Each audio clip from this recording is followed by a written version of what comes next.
Hello, welcome to in my channel mechanical engineering concept. इस shear force bending moment diagram की lecture series में आज lecture number 2 में मैं डिस्कस करूंगा basic introduction about shear force और बेंडिंग मोमेंट। इस लेक्चर में हम डिस्कस करेंगे कि shear force bending moment diagram होता क्या है, क्योंकि बिकॉज हम shear force bending moment diagram अगर ड्रॉ करना चाहते हैं तो हमें ये पता होना चाहिए कि शेयर फोर्स का मतलब क्या होता है, बेंडिंग मोमेंट का मतलब क्या होता है। So before going to discuss diagram, shear force bending moment diagram, we need to know shear force and bending moment basic concept. जैसे कि पिछले लेक्चर नंबर 1 में हम basic introduction about beam, types of loading और types of beam के ऊपर बात किए थे। इस लेक्चर में हम शेयर फोर्स के ऊपर बात करेंगे, उनके साइन कन्वेंशन के ऊपर बात करेंगे। चलिए लेक्चर स्टार्ट करते हैं। My name is Kunal Dewangan. देखिए, पहला है क्या होता है शेयर फोर्स और बेंडिंग मोमेंट। तो शेयर फोर्स को मैं बेसिकली, ये आपको पता होना चाहिए कि शेयर फोर्स को मैं यूज करूंगा वी सिंबल से। मतलब शेयर फोर्स अगर वी लिख रहा हूं तो शेयर फोर्स का साइन सिंबल है वो, और बेंडिंग मोमेंट के लिए कैपिटल एम का सिंबल लेता हूं। नाउ क्वेश्चन कि शेयर फोर्स और बेंडिंग मोमेंट डायग्राम को क्या बोल सकते हैं हम आसान भाषा में, कहाँ प्रोड्यूस होगा, कहाँ हम उसको कंसिडर कर सकते हैं, कैसे कंसिडर कर सकते हैं। तो shear force and bending moment are internal force and internal moment. Shear force जो है वो है इंटरनल फोर्स है ये, और बेंडिंग मोमेंट भी इंटरनल मोमेंट है। दोनों internally produced forces and moment है, ये ध्यान रखना होगा आपको। ओके, अब इंटरनली बात क्यों कर रहा हूं, क्योंकि इंटरनल प्रोड्यूस कैसे होगा जब आपका, जैसे सपोज एक मान लीजिए आपका कैंटिलीवर बीम है इस तरह से, इस तरह कैंटिलीवर बीम में अगर आप कहीं भी एक फ्री एंड के रेस्पेक्ट में कहीं पर एक लोड लगाते हैं जो कि फिक्स्ड एंड से कुछ डिस्टेंस मान लीजिए एल है, और ये लोड की वैल्यू मान लीजिए पी है या एफ है, जो भी न्यूटन किलो न्यूटन में, तो होगा क्या कि ये बीम इस तरह से बेंड करना चालू करेगा। ओके, और कुछ डिफ्लेक्शन होगा। तो ये डिफ्लेक्शन होने का रीजन क्या है कि ऐसा तो नहीं है कि ये पी लगाऊंगा और ये तुरंत डिफ्लेक्ट करने लगेगा। ये पी की ऐसी कुछ वैल्यू होगी जिसके कारण ये डिफ्लेक्ट करना चालू करेगा। ओके, एक पीक वैल्यू, एक ऐसी वैल्यू जहां से वो डिफ्लेक्ट करना स्टार्ट करेगा और एक टाइम बाद वो फेल कर जाएगा। तो कुछ ना कुछ इंटरनली इस पर्टिकुलर बीम के एलिमेंट में कुछ अमाउंट ऑफ स्ट्रेसेस प्रोड्यूस होंगे, और वो स्ट्रेस कुछ फोर्सेस के कारण होंगे। तो वो इंटरनल फोर्सेस जो है शेयर फोर्स होगा, क्योंकि शेयर फोर्स का मतलब शेयर फेलियर के कारण, जैसे आप पेज फाड़ते हैं तो शेयर फेलियर होता है ना, तो वो पेज जो फेल करते हैं, आप पेज को जो फाड़ने का काम करते हैं, वो शेयर फोर्स के कारण होता है। तो वो इंटरनली प्रोड्यूस होता है दो लेयर के बीच में। ओके, और मोमेंट, बेंडिंग मोमेंट क्या है, क्योंकि ये बेंड कर रहा है तो इंटरनली इसमें कुछ ऐसा एक मोमेंट प्रोड्यूस हो रहा है जिसको हम बेंडिंग मोमेंट कह सकते हैं, और ये होगा induced in beam because of loading.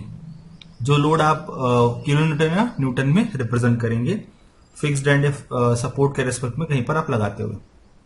आगे बात करते हैं इनको कैलकुलेट कैसे करना है। सो इनका आसान भाषा में हम ये बोल सकते हैं कि to determine the forces and moment with beam we cut the beam by plane at arbitrary cross section. Basically हम फोर्सेस, जो आपका शेयर फोर्स हो गया और आपका बेंडिंग मोमेंट हो गया, इस बेंडिंग मोमेंट और शेयर फोर्स को निकालने के लिए मैं क्या करूंगा कि आपके इस पर्टिकुलर बीम को कहीं से कट करूंगा आर्बिट्री क्रॉस सेक्शन का। ओके, जैसे मान लीजिए ये बीम है तो इस एंड से मैं कट कर सकता हूं, जो कि फिक्स्ड एंड से कुछ डिस्टेंस पे होगा और फ्री एंड से कुछ डिस्टेंस पे होगा, या लोड से कुछ डिस्टेंस पे होगा। ओके, तो कट करके मैं क्या करूंगा, जैसे मान लीजिए मैं कट कर रहा हूं तो कट करके मान लेता हूं फिक्स्ड एंड से इसका डिस्टेंस x है, और अगर total distance total length of beam अगर l है तो रिमेनिंग लेंथ कितनी हो जाएगी, l माइनस एक्स। और अगर मैं यहां कट करता हूं तो कट करने से क्या होगा, देखिए यहां पर एक फ्री बॉडी मैंने बनाया हुआ है, तो आपको पता है कि फिक्स्ड एंड पे क्या क्या रिएक्शन लेता हूं, एक x एक्सिस के अबाउट ax, एक y एक्सिस के अबाउट ay रिएक्शन, और एक आएगा मोमेंट। अगर आपका डाउनवर्ड फोर्स लग रहा है तो कपल आएगा, मोमेंट आएगा सी ए, यहां से रिप्रेजेंट करो, जैसे यहां पर शो किया हुआ ए एक्स, ए वाई और सी ए, फिक्स्ड एंड ए के बाद। तो अगर जैसे मैंने एक्स डिस्टेंस पे कट किया तो डिस्टेंस पे कट किया तो ये पॉइंट मान लेते हैं, जहां पर ये कट हुआ है ये पॉइंट मान लेते हैं सी है।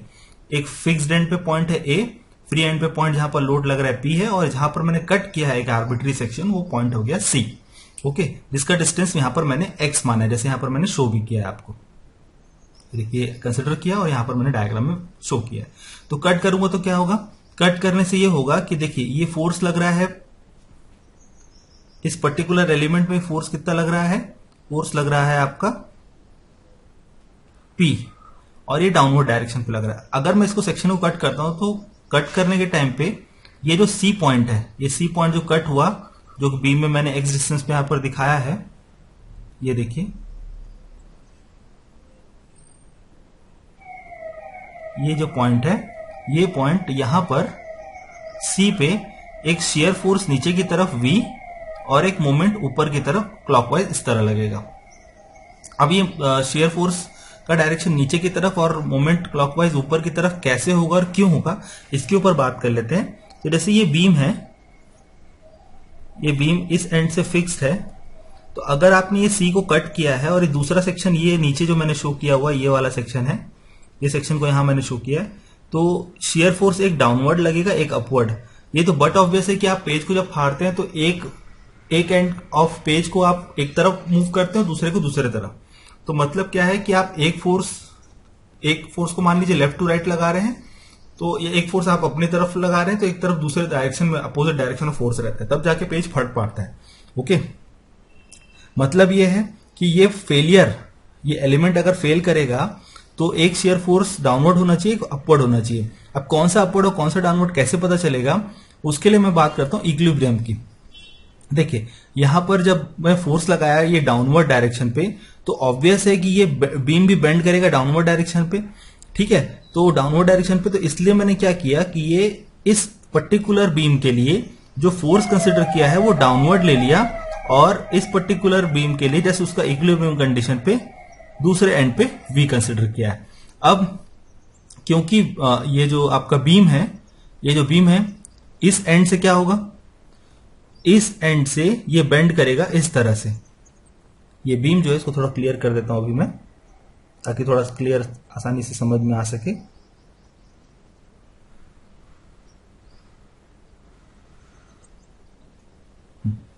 ये बीम किस तरह डिफ्लेक्ट करेगा, ये बीम डिफ्लेक्ट करेगा इस तरह से, इस तरह से बीम बेंड कर जाएगा, ठीक है, क्योंकि ये बेंडिंग मोमेंट के कारण। तो मैं क्या कर रहा हूं कि कट करने के बाद आर्बिट्री क्रॉस सेक्शन आइसोलेट करता हूं left hand part of the beam और फ्री बॉडी बना लेता हूं। तो फ्री बॉडी बनाया, फ्री बॉडी बनाने के बाद ये वी नीचे की तरफ शो किया, मोमेंट ऊपर की तरफ इसलिए शो कर रहा हूं क्योंकि ध्यान दीजिए ये बीम इस तरह से कब डिफ्लेक्ट करेगा, फिक्स्ड एंड पे तो मोमेंट इस डायरेक्शन पे लगेगा, तभी इस तरह से, क्योंकि आप बीम जब एक रॉड को बेंड करते हैं तो एक इस तरह से एक इस तरह से मूवमेंट लगेगा, तभी तो रॉड इस तरह बेंड होगा। नहीं तो अगर दोनों एक ही डायरेक्शन पे क्लॉकवाइज मूवमेंट लगेंगे तो वो रॉड बेंड नहीं करेगा, रोटेट करने लग जाएगा। तो मुझे रोटेट नहीं करना है, उस रॉड को बेंड करना है, तो एक इस डायरेक्शन पे लगा। तो अगर मैंने इस सेक्शन को यहां से कट किया है, मान लीजिए सी जो कि एक्स डिस्टेंस पे है, तो दूसरा मोमेंट जो है जस्ट उसके अपोजिट डायरेक्शन पे सेम सिमिलर लगेगा, तभी तो इक्विलिब्रियम पे रहेगा ना ये एलिमेंट। और अगर ये लगा है, ये वाला मोमेंट अगर एंटी क्लॉकवाइज लगा और ये वाला मोमेंट भी मैं एंटी क्लॉकवाइज मान रहा हूं, तो बट ऑब्वियस है कि दूसरा मोमेंट क्या आएगा, क्लॉकवाइज। ओके, यहां पर देखिए मैंने इसको कंसिडर किया है क्लॉकवाइज, ये देखिए सॉरी क्लॉकवाइज इस तरह से, ये नीचे वाला जो दूसरा एलिमेंट है, ठीक है, और इसका डिस्टेंस मान लिया कैपिटल एक्स। इस कैपिटल एक्स को क्या लिख सकता हूं, इस एल माइनस स्मॉल एक्स, ये लेंथ हो जाएगी इसकी, यहां से यहां तक, सी से बी तक की डिस्टेंस। ओके, यहां पर एक्स शो किया है तो इस एक्स का मतलब है कैपिटल एल माइनस एक्स। तो अगर ये क्लॉकवाइज होगा तो दूसरा एंटी क्लॉकवाइज होगा। क्यों, क्योंकि ये बीम जो है इस तरह से, ये जो सेक्शन है इस तरह बेंड करेगा। तो अगर ये लोड इस तरह इसको दबा रहा है ताकि बेंड करे, तो ये कब इस तरह बेंड करेगा, तब जब इस तरह से ये इस पे कपल इस तरह से मोमेंट प्रोड्यूस होगा इसमें, किस डायरेक्शन पे, क्लॉकवाइज डायरेक्शन पे। तो क्लॉकवाइज लगेगा एक तरह से एंटी क्लॉकवाइज लगेगा। ये दोनों चीज को मैंने यहां पर शो किया है। तो इस तरह से आप इसका फ्री बॉडी बना सकते हैं और कंसिडर कर सकते हैं सेक्शन को कट करके। आपको मान लेते हैं हम ये कैंटिलीवर के लिए, आप इस तरह से सिंपली सपोर्टेड के लिए भी कंसिडरेशन ले सकेंगे। ओके, नेक्स्ट है द कंपोनेंट जब मैंने यहाँ पर कंपोनेंट जो लिया उसको कैसे कंसिडर किया उसके बारे में एक बार डिस्कशन थ्योरेटिकली देख लेते हैं। तो component V perpendicular to the beam, है ना, परपेंडिकुलर टू द बीम रहेगा, बीम के एक्सिस के परपेंडिकुलर होगा। ठीक है, ये ध्यान रखने वाली बात है कि हमेशा जो शियर फोर्स है वो बीम के एक्सिस के परपेंडिकुलर होगा। ठीक है, तो द कंपोनेंट वी जो है वहां पर शेयर फोर्स है, ध्यान रखिए वी सिंबल मैंने शेयर फोर्स के लिए लिया है, of to the beam axis is called shear force. ठीक है, एंड द कपल जिसको एम या moment is called bending moment. ठीक है, because of the load P is perpendicular, load जो है परपेंडिकुलर है to the axis of beam, axis के परपेंडिकुलर है। कैसे, ये बीम है तो बीम का एक्सिस ये होगा इस तरह से, और इसके परपेंडिकुलर 90 डिग्री पे वो लोड पी लग रहा था। ठीक है, जो हमने डायग्राम देखा था initially. No axial force is applied. ठीक है, तो force parallel to the beam axis exerted at the cross section. तो बोथ पी एंड वी, जो पी वी और एम है वो एक्ट कर रहा है प्लेन ऑफ द बीम पे, बीम के प्लेन पे एक्ट कर रहा है। The shear force and the bending moment, shear force और जो बेंडिंग मोमेंट है, shear force and the bending moment on the part of the beam to the left of the cross section। ठीक है, सी के left cross section पे, मतलब ये वाला सेक्शन, ये देखिए वो बीम का जो बीम मैंने बनाया था उसका ये लेफ्ट सेक्शन है और ये राइट सेक्शन है। ओके, एक शो किया है मैंने लेफ्ट सेक्शन, इस पे V are in equal in magnitude but opposite direction. देखिए वी जो है यहाँ पर नीचे की तरफ लग रहा है लेफ्ट वाले पोर्शन पे और राइट वाले पोर्शन पे अपवर्ड। अगर ये दोनों असेंबल हो जाते हैं तो एक दूसरे को कैंसिल कर देंगे, जो कि एक्चुअल कंडीशन होगी, क्योंकि अगर ये एक दूसरे को कैंसिल नहीं करेंगे तो क्या होगा कि एक डायरेक्शन में मोशन स्टार्ट हो जाएगा। इसलिए इक्विलिब्रियम कंडीशन पे मैग्नीट्यूड सेम रहेगा बट डायरेक्शन अपोजिट हो जाता है। और सेम सिमिलरली ये मोमेंट के लिए भी कंसिडरेशन होगा। अगर ये मान लीजिए इसको मैंने क्लॉकवाइज कंसिडर किया है तो इसको एंटी क्लॉकवाइज कंसिडर करके इक्विलिब्रियम लूंगा ताकि बैलेंस बन सके और डिफ्लेक्शन पॉसिबल हो, मोशन पॉसिबल ना हो। ठीक है, अब साइन कन्वेंशन की बात कर लेते हैं। तो साइन कन्वेंशन जो है कन्वीनियंस के लिए, मतलब for sake of convenience it is required to adept sign convention कि भाई क्लॉकवाइज को पॉजिटिव लेना है, एंटी क्लॉकवाइज को पॉजिटिव लेना है, कि अपवर्ड डाउनवर्ड किसको फोर्स के डायरेक्शन जो अपवर्ड है उसको पॉजिटिव लेना है। तो एक कंसिडरेशन ले लेते हैं। तो shear force and bending moment diagram के साइन कन्वेंशन के लिए the direction of shear force and the bending moment as shown in the figure are establish positive direction of quantity as a positive shear force V tends to rotate beam clockwise. ठीक है, अगर beam को वो clockwise rotate कर रहा है तो shear force positive होगा। मतलब ये देखिए ये जो फोर्स है जो डाउनवर्ड लग रहा है, ये बीम क्या कर रहा है, इसको अगर क्लॉकवाइज रोटेट करने की कोशिश कर रहा है। ठीक है, अगर ये क्लॉकवाइज रोटेट करता तो ये पॉजिटिव शेयर फोर्स हो जाएगा, और अगर ये एंटी क्लॉकवाइज रोटेट कर रहा है तो ये नेगेटिव हो जाएगा। बट यहां पर आप ध्यान देंगे क्योंकि ये शेयर फोर्स अपवर्ड मूव कर रहा है, मतलब ये क्या कर रहा है, क्लॉकवाइज रोटेट करवा रहा है, और ये डाउनवर्ड कर रहा है तो एंटी क्लॉकवाइज, तो इसलिए इसको नेगेटिव लूंगा। उसी तरह से positive bending moment tends to bend the beam concave upward smiling. तो इसके लिए मैं एक छोटा सा स्लाइड ले लेता हूं ब्लैंक, ताकि आपको और आसानी समझ में आ सके। देखिए इस तरह से अगर आपका बीम इस तरह से, जैसे ये बीम है, मान लीजिए कंसिडर कर लीजिए एक बीम, ये बीम हो गया, बीम का ये एंड आपका फिक्स है, ये इस तरह से लोड लग रहा है। तो अगर बीम इस तरह से बेंड करती है, तो बीम इस तरह से बेंड करती है मतलब इस तरह से, तो बीम का अगर मैं डायग्राम बनाऊंगा सिंप्लीफाइड फॉर्म में तो इस तरह से बेंडिंग फॉर्म में मिलेगा। इस तरह से बेंड करने का मतलब ये सैड मोड है। सैड मोड मतलब कि ये दुखी हो गया। ठीक है, तो ये जो डिफ्लेक्शन है इसको हम कंसिडर करते हैं नेगेटिव मोमेंट के अंडर। नेगेटिव मोमेंट मतलब अगर आपका left hand right hand portion पे क्लॉकवाइज और लेफ्ट हैंड पोर्शन पे एंटी क्लॉकवाइज मोमेंट लग रहा है, तो ये जो मोमेंट होगा नेगेटिव बेंडिंग मोमेंट के अंडर आएगा। मतलब अगर आपके एक एलिमेंट पे अगर आपने बीम कंसिडर किया और उसका सेक्शन कट किया है, और सेक्शन कट करने के बाद अगर आपके बीम में लेफ्ट हैंड पोर्शन पे एंटी क्लॉकवाइज मोमेंट और राइट हैंड पोर्शन पे क्लॉकवाइज मोमेंट प्रोड्यूस हो रहा है, तो ये मोमेंट जो है नेगेटिव मोमेंट कहलाएगा, जिसको हॉगिंग कहा जाता है।